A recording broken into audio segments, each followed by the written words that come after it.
गौतम चाहे अपने किडनी भेज बे, पर अगर तू दादीसा के जन्मदिन पे 5 लाख से महंगा गिफ्ट न लाया तो मैं, तू और तेरी छोटी मोटी चीजें सब घर के बाहर फेंक दूंगी, समझा? जोधपुर के करोड़पति व्यापारी परिवार अग्रवाल एंड सन्स में दादीसा गायत्री देवी के जन्मदिन की तैयारियां चल रही थी। शहर के सबसे अमीर और इज्जतदार आदमी पार्टी में आवन लाग रहे थे, पर गायत्री देवी की पोती अवनी खुश ना थी, क्योंकि उसके दादा ने उसकी शादी एक गरीब आदमी गौतम से कर दी थी बिना किसी वजह के। अवनी चाहती थी कि दादीसा ने महंगा तोहफा दे ताकि उसे सबके सामने शर्म न आवे।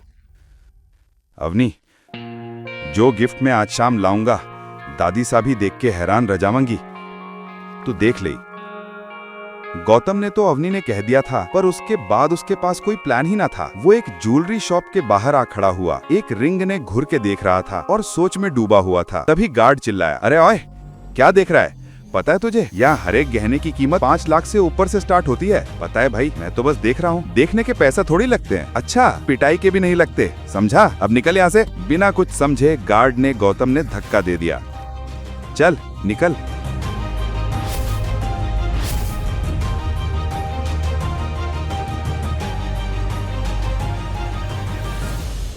गौतम अब भी सोचता रहा, अवनी की दादीसा ने क्या गिफ्ट दूं? तभी वही सिक्योरिटी गार्ड पुलिस के साथ वापस आ गया। बस वही आदमी है। पुलिस ऑफिसर ने हुक्म दिया, इस चोर ने पकड़ लो। क्या हुआ इंस्पेक्टर साहब? साहब, जय वो आदमी था जो शॉप के बाहर घूम रहा था। मैं तो बस घूम रहा था साहब, शॉप के बाहर खड़ा था, मैं कुछ नहीं चुराया। चल थाने, अब पता चलेगा। एक बार डंडा देखेगा तो सब सच बोल देगा, किसने रिंग चुराई और किसको दी। इंस्पेक्टर साहब, मैं कुछ नहीं किया, हमारी बात सुन लो। पुलिसमैन ने उसने पकड़ के थाने ले गए। गौतम बार बार कहता रहा, पर कोई सुनने वाला ना था। थाने पहुंचते ही इंस्पेक्टर ने उसे लॉकअप में डाल दिया। गौतम चिल्लाया, अरे सुनो, मैं अवनी अग्रवाल का पति हूँ। तो तू वो निकम्मा दामाद है अग्रवाल परिवार का, जो अपनी अमीर बीवी ने इम्प्रेस करने के लिए चोरी करे है? इंस्पेक्टर साहब, रुक जाओ, आप गलत समझ रहे हो। मैं कुछ नहीं किया, बस शॉप के बाहर था। उससे पूछ लो, वो सब बता देगी। क्या अब ये चोरी भी करने लग गया? इंस्पेक्टर, मारो इसे या जो चाहो करो, मैं तो इसे जेल से छुड़ाने वाली ना हूं।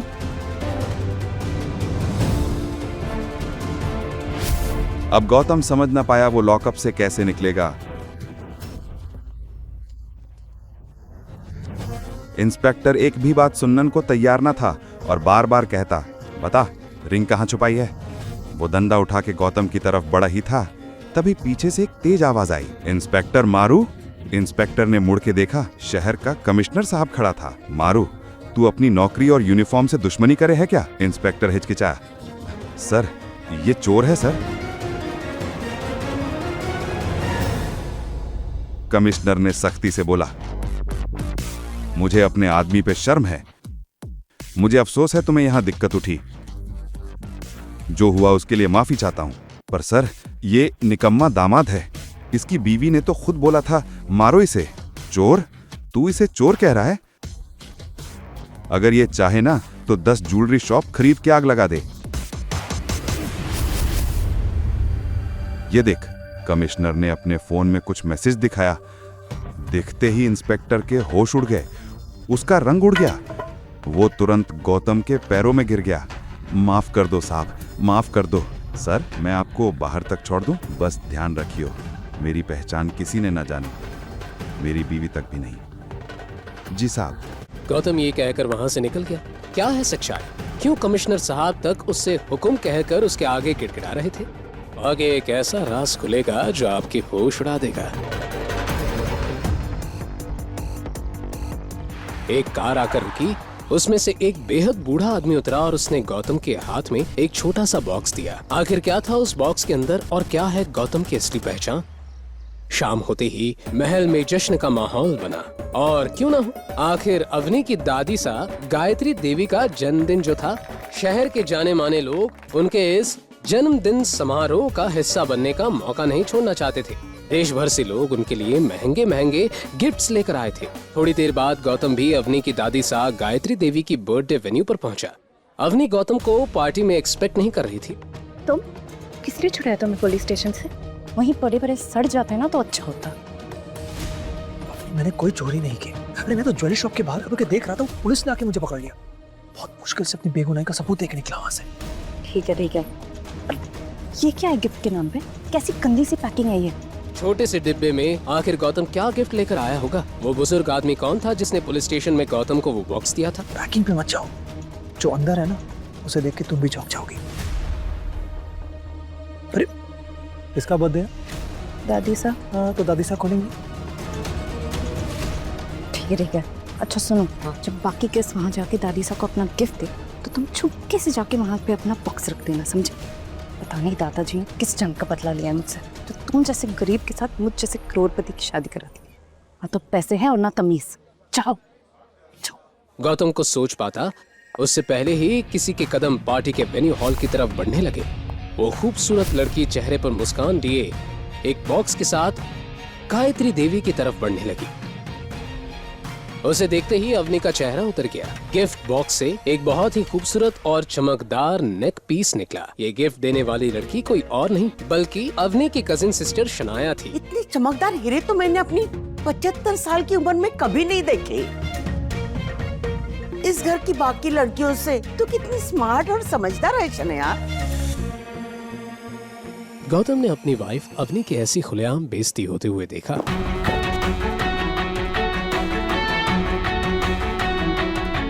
सुना वैसे ये डायमंड नेकलेस काफी महंगा होगा, नहीं?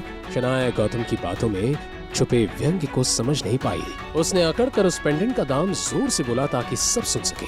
हाँ 1.5 करोड़। 1.5 करोड़? इसका मतलब शनाया को ये डायमंड बेचने वाला उससे ज्यादा स्मार्ट निकला।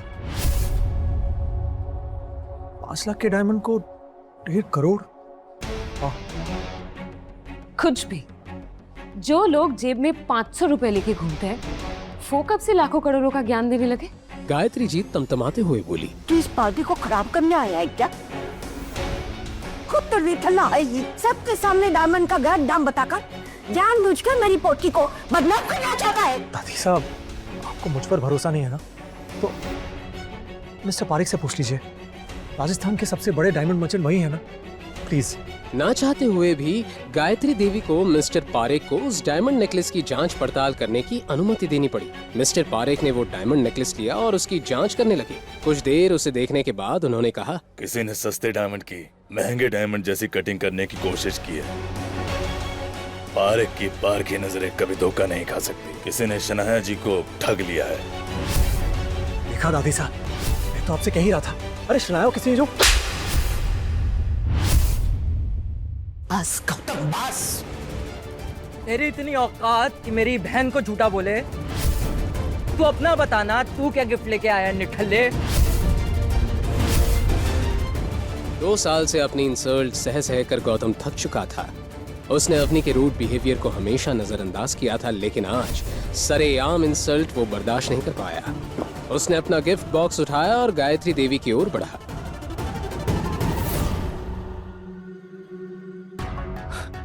ये क्या? मेरी दादी के लिए सोम बाजार से सस्ता सा गिफ्ट? बस आज से, अभी से अग्रवाल खानदान के किसी भी सदस्य से मेरा कोई मतलब नहीं। 2 साल आपने जिस कुत्ते को पाला था अब वो जा रहा है, लेकिन याद रखना एक दिन मुझे वापस बुलाने के लिए गायत्री देवी को मुझसे माफी मांगनी होगी, भूलना मत। हैप्पी बर्थडे दादी साहब। बॉक्स के अंदर ऐसा क्या था जिसे देखकर अवनी के होश उड़ गए? आखिर क्या है उस बॉक्स के अंदर जिसे देखकर गायत्री देवी और अवनी इतना घबरा गई? अरे रोको, कोई रोको गौतम को। 2 साल हमारे साथ रह रहा है, लेकिन हम जान नहीं पाए कि हमारे साथ कौन रह रहा है। मैंने तो उसको झापड़ मार दी और बर्बाद हो जाएंगे। आखिर क्या है उस बॉक्स के अंदर जिसे देखकर गायत्री देवी इतना घबरा गई? कौन था जिसने गौतम को वो बॉक्स ला कर दिया? कौन है गौतम? क्या है उसकी असलियत? क्या वो अपनी असलियत छुपा रहा है? क्या गौतम वापस आएगा? क्या होगा गायत्री देवी और अग्रवाल फैमिली के साथ? अवनी ने उसने देखा और पूछा, गौतम कहाँ खो गया तू? अवनी ने बोलते बोलते उसने झटका दिया। गौतम तो खुले आंखासु सपना देख रहा से। वो सोच रहा से कि उसने ये महंगा हार दादी ने तुरंत दे देना चाहिए और अपनी सच्चाई बतानी चाहिए, पर शायद अब सच्चाई बताने का टाइम ठीक ना से। गौतम तैयार ना से। उसने धीरे धीरे गिफ्ट छुपाने की कोशिश करी, पर उसी टाइम नील ने देख लिया और गिफ्ट बॉक्स छीन लिया। ओह, इसमें तो बड़ा कीमती हार से। नील ताने मारते बोलिया, इस गरीब के पास अब ये कहाँ से आ गया? जरूर चोरी कर ले आया होगा। घर के सब लोग नील की बात सुन के जमा हो लिए। सबकी तेज नजरां देख अवनी डर गई। वो शर्मिंदा होगी और किसी के तरफ देख भी ना पाई। नील ने फिर ताने कसते बोलिया, देख लो अपने दामाद साहब ने, ये तो इसने ले जाने की सोच रखी थी। अच्छा हो मैं देख लिया, ना तो भगवान जाने और के ले जातो। और चोरी करन की के नियत थी इसने। इतने में शनाया ने नील के हाथ ते हार ले लिया और ध्यान ते देखने लगी। शनाया गुस्से में बोली, मैं ते कहीं थी दादी, ये वही 13 लाख वाला हार से जो मैं ज्वेलरी स्टोर पे देखा था, मुझे पसंद आ गया था। देखो, ये घर का दामाद 1 लाख का ना, सीधा 13 लाख का हार चोरी करने की सोच रखी। गायत्री देवी ने अपने चश्मे उतार दिए और गौतम के तरफ देखने लगी। शनाया गायत्री देवी के पास आके रोने लगी। उस सुबकते बोली, पक्का राठौर परिवार ने पता था कि मुझे ये हार पसंद से, इसीलिए उन्होंने ये खास मेरे वास्ते पैक करवा के भेजा। पर इस गौतम की नजर तो हमारे सब चीज़ां पे से। दादी पुलिस बुला लो, आज इसे पुलिस के हवाले कर दो। अगर आज छोड़ दिया तो और हिम्मत बढ़ जाएगी इसकी। शनाया की बात सुन गायत्री देवी गुस्से में भर गई। वो गौतम और अवनी के सामने आके खड़ी होगी। आखिर तू चाहवे से के? दादी गुस्से में बोली, हमारी खुशी ते तेने जलन होवे से। अवनी का दिल उसकी आवाज सुन के कांप गया। अनिल और गीता के आंखों में बेचैनी साफ दिख रही थी। गायत्री देवी कुछ कहे थे पहले अवनी ने धीमी आवाज में पूछा, गौतम सच्चाई बता, ये हार तेरे पास क्या आवेश है, कहाँ ते आ गया? गौतम ने उसने देख के धीरे ते बोला, अगर मैं कुछ कहूं तो तू मेरी बात मान लेगी? अवनी कुछ ना बोली, बस उसके आंखों में देखती रहेगी। ये किसी और ने दिया से, खास ते तेरे वास्ते, गौतम ने समझाया। नील हंसते बोलिया, वाह जी वाह, कोई बेकार आदमी ने कौन देगा ऐसा महंगा चीज? सब मर लिए ऐसे क्या पार्टी में? झूठ भी ऐसा बोलो जो पच जावे। मैं झूठ ना बोल रहा, गौतम ने सख्ती ते जवाब दिया। ये हार अवनी के वास्ते आया से, और जितने भी गिफ्ट राठौर परिवार ते आए से वो भी अवनी की वजह ते। अगर अवनी ना होती तो एक गिफ्ट भी ना होते। गौतम की बात सुन सब लोग एक दूसरे की तरफ देखने लगे। रघुवीर और सिद्धार्थ के तो पैरां तले जमीन खिसक गई। पर अवनी ने फिर भी भरोसा ना होया गौतम पे। गौतम ने भी ये बात समझ आ गई। मौका देख के उसने मुंशी जी ने मैसेज कर दिया कि वापस आ जाओ। गौतम बस कर, अवनी तेजी ते बोली, और कितना झूठ बोलेगा तू? तेने ना दिखे कि पूरा परिवार तेरी वजह से बदनाम हो रहा है? और कुछ ना सुनना चाहूं मैं, जा दादी के पैरा में गिर के माफी मांग ले अभी। मैं सच्चाई कह रहा हूं अवनी, गौतम ने जोर देके कहा। मैं इस हार की चोरी ना करी, अगर तेने भरोसा ना सया तो पुलिस बुला ले। हाँ बुला लेंगे। शनाया गुस्से में बोली, आज तू बच के ना जा पाएगा।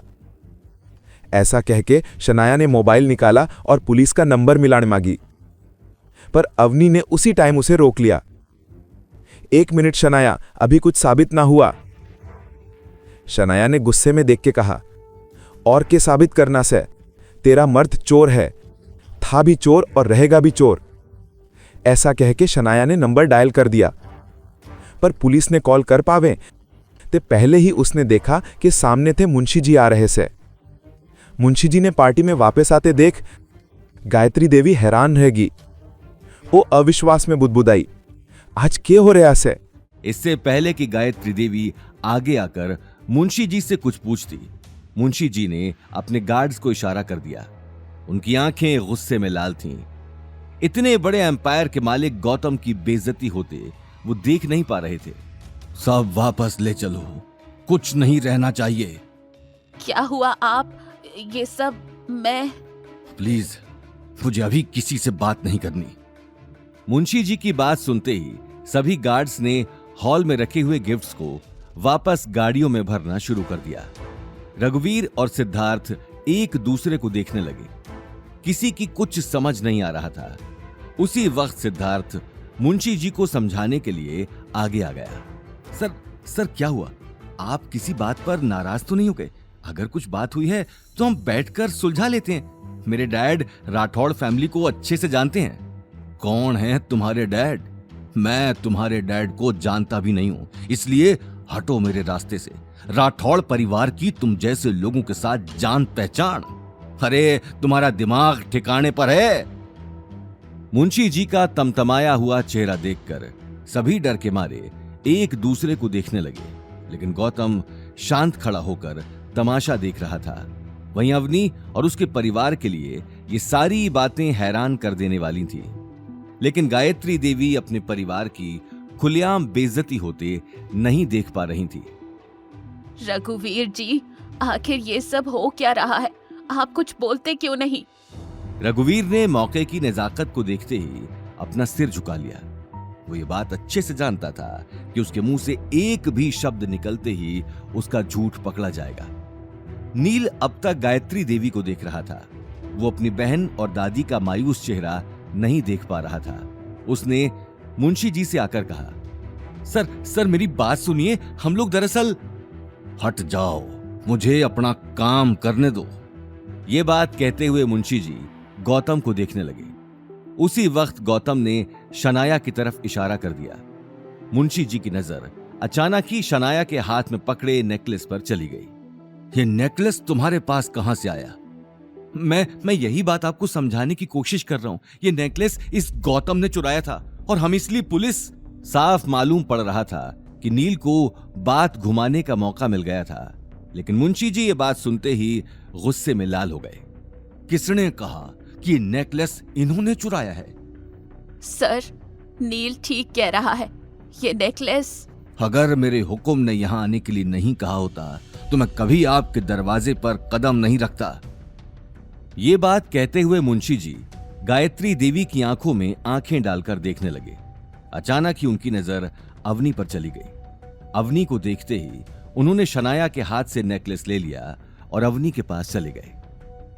मिस अवनी, मुझे माफ करना, आपको बेवजह इतनी तकलीफ उठानी पड़ी। दरअसल ये नेकलेस छोटे हुक्म ने खास आपके लिए भेजा है। मुंशी जी की इस बात ने सभी को सोचने पर मजबूर कर दिया। सभी को यकीन हो चुका था कि कुछ देर पहले जो गौतम बोल रहा था वो सही था, लेकिन अवनी को अभी तक अपनी आंखों पर यकीन नहीं हो रहा था। यो मेरे वास्ते बेचा गया था, पर क्यों? ये बात सुन के मुंशी जी गौतम की तरफ देखने लगी, क्योंकि हमारे छोरे हुकुम तने पसंद करे से, इसीलिए उन्होंने तेरे वास्ते यो छोटा सा तोहफा भेजा से, और बाकी सारे तोहफे भी उन्हीं ने भेजे से। गायत्री देवी ने यो सुन के चौंधिया सी गई। गीता और अनिल भी ना मान सके, पर अवनी तो सबसे ज्यादा हैरान थी, क्योंकि अवनी ने तो उस आदमी ने कदे देखा भी ना था जिसने उसके वास्ते तोहफा भेजा था। मने कुछ समझ ना आ रहा है, आखिर तेरा छोरा हुकुम कौन सा है? अवनी ने जिज्ञासा में पूछा। यो सवाल सुन के मुंशी जी और गौतम ने एक दूजे की तरफ देखा, पर गौतम ने तुरंत इशारा कर दिया कि उसके बारे में कुछ ना बतावे। तने सब कुछ टाइम पे पता लग जाएगा, मैं अभी कुछ ना बता सकूं, मने चलना चाहिए। मुंशी जी ने जल्दी जल्दी कहिया और रवाना हो लिए। अवनी कुछ देर चुप खड़ी रही। आज वो एक ऐसी सच्चाई के सामने थी जिसे वो आसानी से ना मान सकी, पर अगले साल फिर उसी सच्चाई का सामना उसे फेरते करना पड़ना था। यो सोच के अवनी गेट की तरफ मुंशी जी ने रोकपण को दौड़ी। पर मैं यो हार ना ले सकूं बिना तेरे मालिक के बारे में जाने, उसने आवाज लगाई। पर मुंशी जी तो जा चुके थे। अब सबकी नजर अवनी और गौतम पे टिक गई। पूरे हॉल में सन्नाटा छा गया। उसी टाइम गौतम ने सन्नाटा तोड़या। अवनी, मैंने तने बताया था ना कि मैंने हार चोरी ना करी, गौतम ने धीरे से कहा। गौतम की आवाज सुन के अवनी ने अपनी गलती का एहसास होया, पर दूसरी तरफ गायत्री देवी ने अपने आप एक बड़ा मौका देख लिया। गायत्री देवी ने हमेशा पैसों का ही लालच रहा है। उम्र बढ़ते बढ़ते वो लालच और भी ज्यादा हो गया, और अब उसके सामने एक बैंक खड़ा था अवनी के रूप में, जिस पे जोधपुर के राजघराने का दिल आ गया था। ये सोचते ही उसका नजरिया अवनी के प्रति एकदम बदल गया और उसने प्यार से अवनी के कंधे पे हाथ रखा।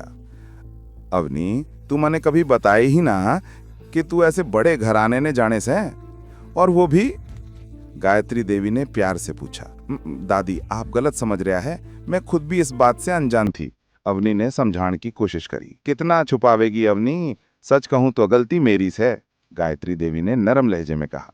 मैंने कदे तेरे से अच्छे से बात न करी, हमेशा डांटती रही, माफ कर दे बेटा, पर अपनी दादी ते ऐसे बात मत छुपाया कर।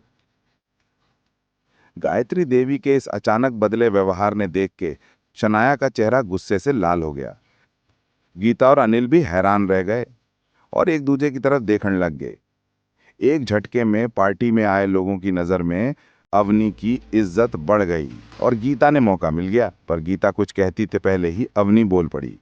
कैसे समझावा दादी ने कि अवनी ने शुरू किया, पर गायत्री देवी ने उसे प्यार से टोक दिया। अवनी बेटा, अब इतना दिमाग मत लगाओ, अवनी तो अभी छोरी से, गीता ने तुरंत बीच में बोल दिया। और मेरी छोरी तो सुंदर से, बिल्कुल मेरी तरह। हो सके से अवनी ने जोधपुर के छोरे ने देखा भी ना हो, पर उसकी नजर मेरी छोरी पे पड़ गई। गीता बोलती रही, पर गायत्री देवी की नजर बस अवनी पे टिकी रही। अवनी बेटा, देख ले, किस्मत खुद तेरे घर आई से, इसीलिए आज मेरी बात मत टाल, गौतम से तलाक दे दे और जोधपुर के छोरे से शादी कर ले। पहली बार तेरी माँ ने कुछ समझदारी की बात कही से, मैं भी यही सोचूं से, जल्दी से जल्दी गौतम से तलाक ले ले। वैसे भी जब तक तेरी शादी इससे हुई से। बोलते बोलते गायत्री देवी गौतम के पास आई और उसकी आंखों में सीधी नजर डाल दी। अवनी गौतम के खिलाफ कुछ भी ना सुन सकी। अगले पल ही वो गौतम के पास गई और अपने और अपनी दादी के बीच में खड़ी हो गई। बस दादी सा, इस बार गौतम की कोई गलती नहीं थी। उसके बावजूद भी आप लोगों ने उसे इतना कुछ कहा, लेकिन अब और नहीं, और मैं गौतम को डिवोर्स नहीं देने वाली। अवनी की आंखों में खुद के लिए गुस्सा देखकर गायत्री देवी का चेहरा तमतमा गया। परिवार में आज तक किसी ने भी गायत्री देवी की बात काटने की हिम्मत नहीं की थी। तुम जैसी बित्ते भर की लड़की की इतनी हिम्मत कि तुमने मेरी बात बीच में काटी। मैंने सोचा तुम्हारे अंदर थोड़ी सी तो अकल बची होगी, लेकिन तुम्हारा दिमाग भी तुम्हारे बाप की तरह बिल्कुल खाली है। अरे, जब अपने पति की इतनी ही पड़ी है तो फिर शादी के बाद अपने पीछे आशिक क्यों लगा रखे हैं? बाहर चक्कर चलाने से पहले कम से कम अपने पीछे लगे नाम का तो ख्याल कर लेती। कम से कम हमारी इज्जत तो बची रहती। एक के बाद एक गायत्री देवी ने बंदूक की गोली की तरह कड़वी बातें बरसाना शुरू कर दिया। अवनी की आंखों की कोर गीली हो चुकी थी। गौतम अवनी को इस हालत में नहीं देख पा रहा था। साथ ही अनिल और गीता को भी इन बातों से बहुत बड़ा धक्का लग चुका था। अनिल ने उसी वक्त आगे आकर अवनी के कंधे पर हाथ रख दिया। मासा, बहुत हुआ, इससे ज्यादा मैं नहीं सुन सकता। अगर हम आपकी नजरों में इतने ही अखरते हैं तो हमें यहां होना ही नहीं चाहिए। यह बात कहते हुए अनिल और गीता अवनी को लेकर वहां से निकल गए। गौतम भी बिना कुछ कहे उनके पीछे चला गया। उन्हें जाते हुए देखकर गायत्री देवी की आंखें अंगारों की तरह लाल हो गईं। निकल जाओ यहाँ से और दोबारा इस घर में आने की सोचना भी मत। अवनी और गौतम के जाते ही पूरे हॉल में एक सन्नाटा छा चुका था। वहीं गायत्री देवी की आंखों में अब तक गुस्सा चढ़ा हुआ था, लेकिन इस पूरे तमाशे के चलते आज शनाया की सगाई खराब हो चुकी थी। घर आए हुए मेहमानों के साथ साथ रघुवीर और सिद्धार्थ पंडित के चेहरे पर नाराजगी साफ दिखाई दे रही थी, और इस नाराजगी को देखकर शनाया अंदर ही अंदर अवनी और गौतम को कोस रही थी। अपनी बहन का उतरा हुआ चेहरा देखते ही नील ने आकर उसे गले लगा लिया। शनाया, बस, अब रोने की जरूरत नहीं है।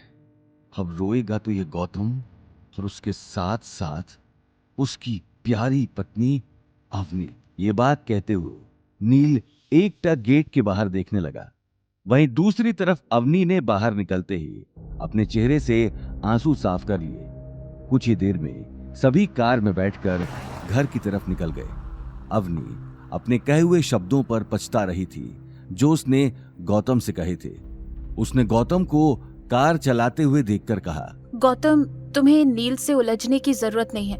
उससे जितना हो सके दूर ही रहना।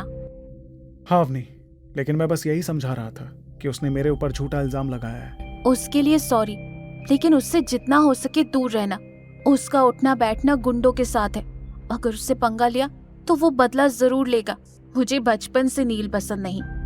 ठीक है, मैं इस बात का ध्यान रखूंगा, लेकिन मुझे नहीं लगता कि वो कुछ करेगा। गीता और अनिल कार की बैक सीट पर चुपचाप बैठे थे। गीता की आंखों में गुस्सा तो था, लेकिन वो शायद घर पहुंचने का ही इंतजार कर रही थी। वहीं अवनी अभी तक नेकलेस अचानक गौतम के पास आने की बात पचा नहीं पा रही थी। अच्छा, एक बात बताओ, आखिर तुम्हारा राठौर परिवार के साथ क्या रिश्ता है? आखिर उस आदमी ने इतने सारे लोगों में तुम्हें ही क्यों वो नेकलेस दिया? ये बात सुनते ही गौतम का मन हुआ कि अवनी को आज अपनी सच्चाई बता दे, लेकिन अगले ही पल उसे दीपशिखा का ख्याल आ गया, जिसके साथ उसे 1 साल बाद शादी करनी थी। इस बात का ख्याल आते ही उसने अपने आप को रोक दिया। नहीं अवनी, मैं तो जानता भी नहीं राठौड़ फैमिली को। कल जब तुम सब लोग चले गए थे तब मुझे वो बुजुर्ग आदमी ज्वेलरी शॉप पर मिला था और उसी ने मुझे वो नेकलेस दिया। इससे पहले मैं उससे कुछ पूछता, वो वहां से निकल गया। उसने बस इतना ही कहा कि नेकलेस तुम्हें दे दूं। सच में यही बात है? सच में यही बात है। अभी तुम्हारे सामने तो उस आदमी ने खुद कहा। गीता ने ये बात सुनते ही भौंही चढ़ा ली और बड़बड़ाने लगी। अच्छा हुआ नेकलेस ही दिया। बम दिया होता तो ये आदमी उसे भी घर ले आता। अकल तो वैसे भी नहीं है इस आदमी में। पता नहीं भगवान जब अकल बांट रहे थे तब ये आदमी कहाँ गया था। अवनी अपनी मॉम की बात को नजरअंदाज करके गौतम को समझाने लगी। गौतम का भी ध्यान कार चलाने में ही था। गौतम, ऐसे किसी से भी कुछ भी लेने की जरूरत नहीं है। तुम जानते नहीं हो कि लोग तुम्हारा कैसे फायदा उठा लेते हैं। आइंदा जब तक सामने वाले से कोई जान पहचान ना हो तब तक उससे कुछ मत लेना। हाँ, आइंदा कभी ऐसी गलती नहीं होगी। गौतम से बात करने के बाद अवनी कार से बाहर देखने लगी। वो समझ गई थी कि मुंशी जी के पास गौतम से अच्छा जरिया नहीं था अपनी बात पहुंचाने का, लेकिन वो इस बात से बेखबर थी कि मुंशी जी ने गौतम के कहने पर ही ये सारा नाटक खेला था। वहीं दूसरी तरफ गौतम कार चलाते हुए बार बार अवनी को देख रहा था। अवनी से झूठ बोलने की बात उसे अंदर ही अंदर कचोट रही थी। अवनी, मुझे माफ करना, मैंने तुमसे झूठ बोला, लेकिन क्या करूं, इसके सिवाय मेरे पास कोई और रास्ता नहीं था। अगर तुम्हें सच बताता हूं तो मुंशी जी से किया हुआ वादा तोड़ना पड़ेगा। इसलिए अगले 1 साल तक मैं तुम्हें सच नहीं बताऊंगा। आगे की कहानी जानने के लिए देखिए अगला एपिसोड सिर्फ पॉकेट एफएम के YouTube चैनल पर और रॉयल वारिस के सारे एपिसोड्स को सुनने के लिए डिस्क्रिप्शन में दी लिंक से डाउनलोड करें पॉकेट एफएम ऐप।